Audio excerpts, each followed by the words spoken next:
बोलिए मन्नारा जगदीश भाई नी, बोलिए मन्नारा जगदीश भाई की। आज मन्नारा जगदीश भाई के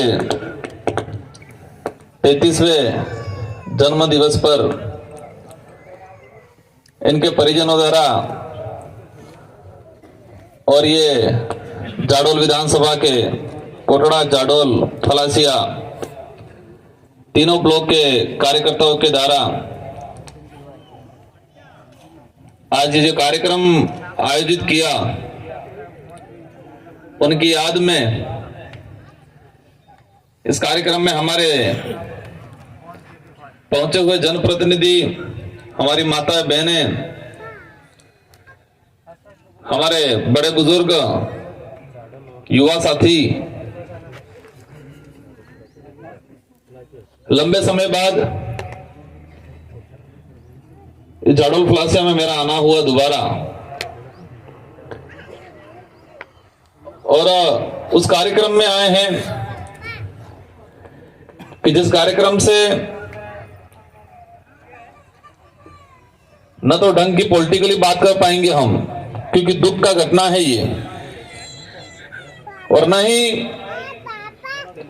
कुछ बोलने की इच्छा हो रही है।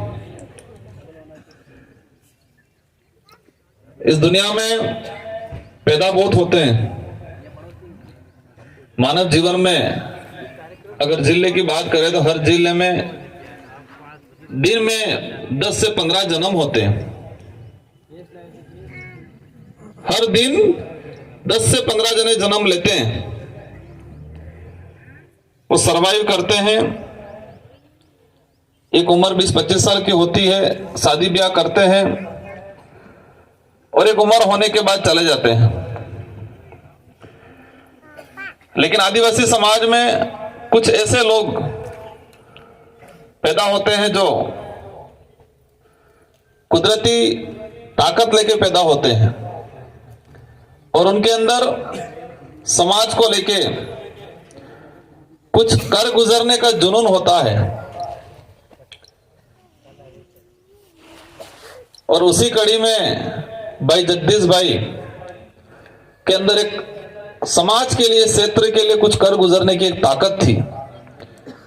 उनके माता और पिता दोनों को मैं धन्यवाद देना चाहूंगा कि आपने एक क्रांतिकारी, समाज के लिए कुछ कर गुजरने वाला योद्धा पैदा किया था। और वो इस उम्र में जो 60-70 साल में जो व्यक्ति करता है वो काम करके गया है। 60-70 साल के अंदर कोई व्यक्ति अपनी पहचान बनाता है, परिवार के लिए, समाज के लिए कुछ करता है। उससे भी ज्यादा इस 30 साल की उम्र में उन्होंने काम करके गए। जो व्यक्ति कोई मुश्किल से 60-70 साल की उम्र में कर पाता है, वो काम इस उम्र में करके गए। कांति भाई ने बताया, हमारे पूर्व वक्ताओं ने बताया, जो घटना हुई, और उस घटना को मेरे से ज्यादा कोई नहीं समझ सकता है। वो दिन मुझे याद है कि रात को जब कांति भाई और हमारे साथी निकले थे, फोन पे बात हुई थी मेरी, कितने साथी आ रहे हैं, वहां आके रुकेंगे। और हमारे वहां रुके, लगभग 3-4 बजे आ गए थे। जब दिल्ली जा रहे थे तो जयपुर रुक के निकले। तो सुबह में उठा तो मेरे पहले हमारे ग्रुप में सब सोए हुए थे, और मैंने जगदीश भाई को देखा, क्योंकि जब निकले तब जगदीश भाई आने का ऐसा जानकारी में मेरे नहीं था। मैं खुद फिर मैंने मजाक किया, और उन्होंने भी कहा मजाकिया अंदाज में। और उस संगठन के लिए, समाज के राजनीतिक नेतृत्व तैयार करने के लिए वो दिल्ली गए। उसको एक व्यक्तिगत काम के लिए या फिर एक नॉर्मली हादसा नहीं मान सकते हैं। वो समाज को राजनीतिक प्रतिनिधित्व देने के लिए हमारे संगठन को काम को लेके गए हुए थे।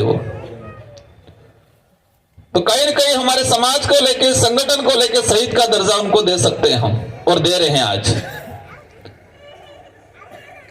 घटनाक्रम को लेके जब घटना हो गई, मेरे पास फोन आया, मैं सोया हुआ था, और जैसे मुझे पता चलता है ऐसा हुआ है, जिस एम्बुलेंस वाले से मेरी बात हुई, मैंने कहा कैसे भी करके जल्दी एसएमएस पहुंचाना, कितना किलोमीटर है। और मैंने 6 बजे सुबह, मेरा जितना विवेक था, मेरी जितनी पहचान थी, मैंने पूरी कोशिश करके हर प्रकार के डॉक्टर की व्यवस्था करा दी। और इनसे पहले मैं हॉस्पिटल पहुंचा, लेकिन दुर्भाग्य की बात यह है क्योंकि भाई की सांसें हॉस्पिटल आने से पहले ही रुक गई थी। और आधे घंटे बाद इनके पिताजी का फोन आता है कि हम निकल गए हैं, कैसे हैं। और उस समय मेरी हिम्मत नहीं हो पाई कि मैं बोलूं क्या उनको, इनको क्या जवाब दूं। हर आधे घंटे में ये फोन करते हैं, उनके साथी शायद जिया जी थे, क्या साहब कोई दिक्कत तो नहीं। और वो घटना जो मैंने महसूस किया उस दौरान, वो दिन निकाला, लगभग ये 2 बजे तक आए, मेरी हिम्मत नहीं हो पाई कि उनको ये सच्चाई बता पाऊं।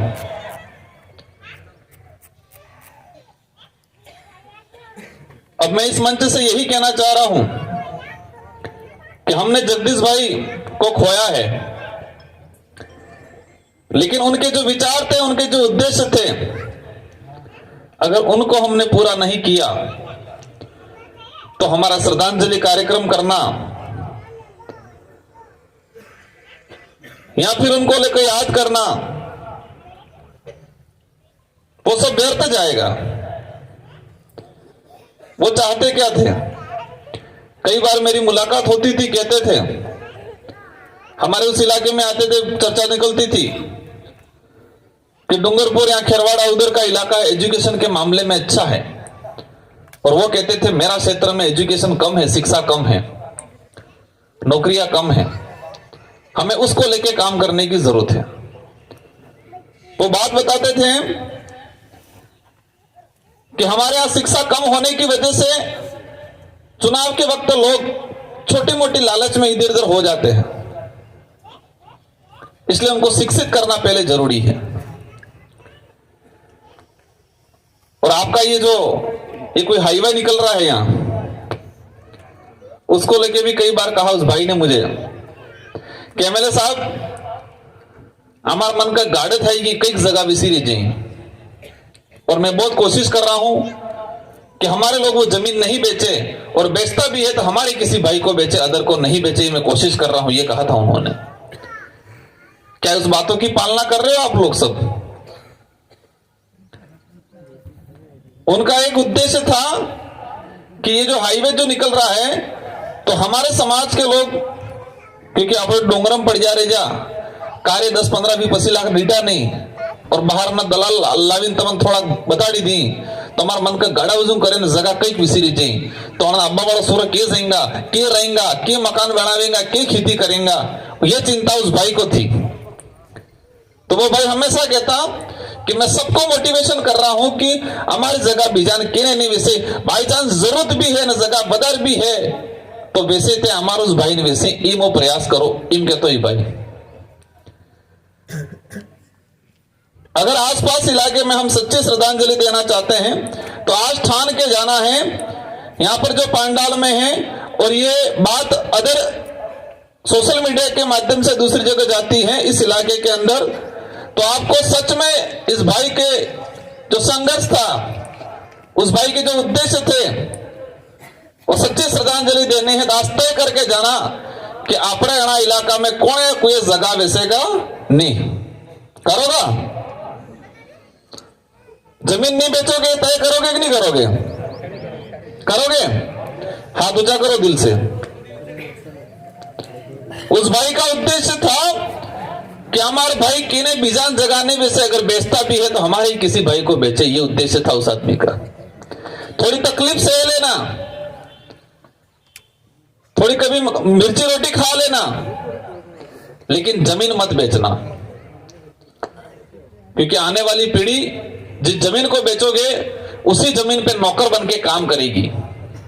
और ये देखते हैं हम कई जगह कि कई जगह देखा है हमने कि बड़े बुजुर्गों ने वो जमीन बेच दी, वहां कॉलोनियां बन गई, लेकिन उसी बड़े बुजुर्ग आदमी का बच्चा उसी कॉलोनी में भीख मांग के खा रहा है आज। तो ये स्थिति हमारे यहां नहीं होनी चाहिए।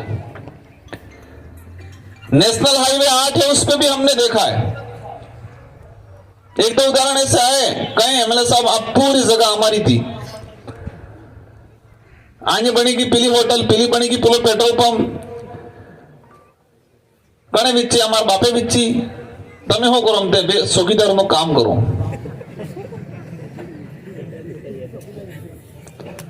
ये सच्ची घटना है। और आप लोग अगर ये जमीनें बेचते हो तो आपके बच्चे भी जिस जमीन को आप बेच के आज अय्यासी करोगे, गाड़ी लाओगे, बढ़िया फर्स्ट क्लास धूमधाम बेशार तोड़नी रकम लावी ने भजनटी ने नेकलेस ने जी धूमधाम करोगा डीजे बीजे, लेकिन वो धूमधाम वाला जो बच्चा पैदा होगा के वो बच्चा उसी जगह नौकर के रूप में, चौकीदार के रूप में, चपरासी के रूप में काम करेगा।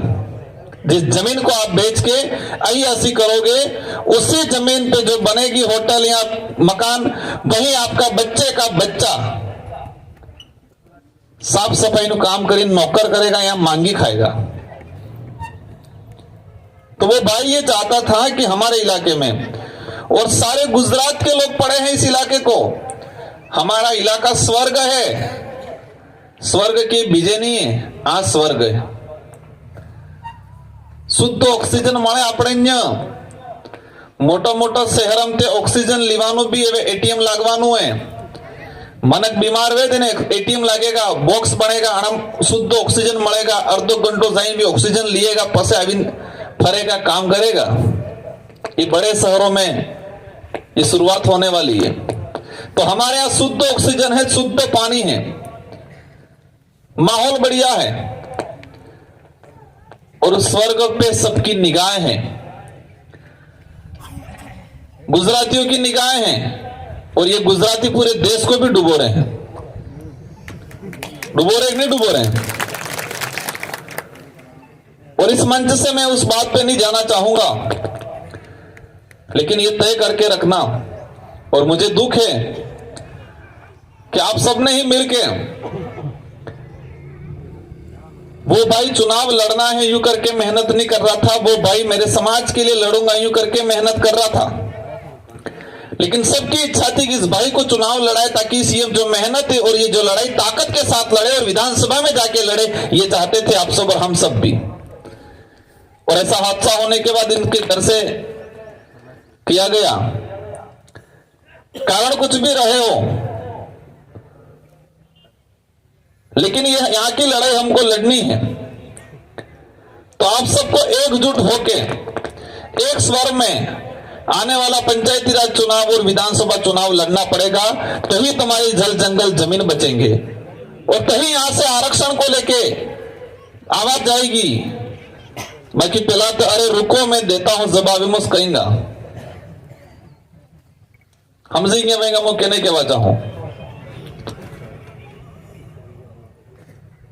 कोई गतागम नहीं है। पहला कोने बनावी आले थो अटलू बोलजो हम तो अटलूस बोले तैयार करी आले। तो यही विचारधारा इस क्षेत्र का उद्धार करेगी। और जगदीश भाई के जो उद्देश्य थे आप सबको मिलकर पूरे करने हैं। उद्देश्य ये थे बच्चे पढ़े। मैं विधायक था, मैंने घोषणा की थी और मेरे विधानसभा क्षेत्र से 50 बच्चों को मैं दिल्ली हवाई जहाज से भ्रमण करने लेके गया था, और उसी बात को पकड़ के वो कुछ नहीं थे, फिर भी उस भाई ने किसी स्कूल में घोषणा की थी कि यहाँ का टॉपर बच्चा होगा उसको मैं हवाई जहाज से दिल्ली का भ्रमण कराऊंगा। ये घोषणा की थी जगदीश भाई ने। तो वो चाहते थे कि पढ़ाई को लेके मोटिवेशन आए, बच्चों में कंपटीशन बने, इसलिए वो चाहते थे कि इस तरह की मैं घोषणा करूं ताकि बच्चों के अंदर एक कंपटीशन की भावना बढ़े। और आसपास पड़ोस के जितने जो साथी हैं, इस परिवार के जितने जो कार्यकर्ता हैं और हम सब जनप्रतिनिधि आ गए। जगदीश भाई के बच्चे जो हैं इनके माता पिता हैं, उनके वाइफ हैं। भविष्य में कहीं भी तकलीफ होती है, अगर जाके खड़े रहे तो सच में आप जगदीश भाई के दोस्त थे, सच में आप जगदीश भाई के हितैषी थे, और सच में आप जगदीश भाई का जो संघर्ष था उस संघर्ष को लेके आप प्रेरित थे, ये तय होगा। बाकी मंच पे आके भाषण दे दिया, ग्रुपों में लिख दिया, उससे नहीं होगा। इस परिवार पे कभी भी संकट आया, इस परिवार को कभी भी आपकी जरूरत पड़ी, अगर तब आप खड़े नहीं होते हो और ग्रुपों में हम लिखते हैं, दुख व्यक्त करते हैं, मंचों से हम दुख व्यक्त करते हैं, तो वो मजा नहीं आएगा, वो सच्ची श्रद्धांजलि भी नहीं होगी, वो सच्चा उस भाई के प्रति प्रेम भी नहीं होगा। इसलिए मैं जितने जो कार्यकर्ता हैं आस पड़ोस के, क्योंकि वो आदमी आपके इस क्षेत्र में क्रांति लाने का काम किया, उस आदमी ने। आज आप सब जो पांडाल में आज हमको सुन रहे हो, आप हमको भी कहीं न कहीं आदर्श मान रहे हो, हमारे विचारों को आदर्श मान रहे हो, और हमारे कार्यकर्ताओं में जो एक खून के रिश्ते से भी बढ़ के जो रिश्ता बना है, आपस में विश्वास बना है, वो कहीं न कहीं इस क्षेत्र से उस क्षेत्र को जोड़ने में जगदीश भाई का बहुत बड़ा रोल था। इसलिए इस भाई के जो संघर्ष है, उस भाई का बलिदान है, उसको अपन नहीं भूल सकते हैं, लेकिन अपन सब मिलके उस भाई के जो उद्देश्य थे वो जरूर पूरे करेंगे। इसमें आप सबका साथ सहयोग चाहिए। इन्हीं शब्दों के साथ भाई मन्नारा, जगदीश जी और उनके जो परिवार और उनके जो बच्चे हैं, इन सबको भी कभी भी हमारी जरूरत पड़ेगी, हम खड़े रहेंगे। और भाई की दिवंगत आत्मा, आज उनका जो समय हुआ है, कोरोना काल के दौरान एक कार्यक्रम नहीं कर पाए, लेकिन मैं परिवारजन से और सबसे अनुरोध करना चाहूंगा कि हम प्रति साल एक नई तरीके से, एक नया कुछ संशोधन लाके इसी तरह कार्यक्रम करते रहें। इन्हीं शब्दों के साथ आप सबको धन्यवाद, आभार, जय जवाहर।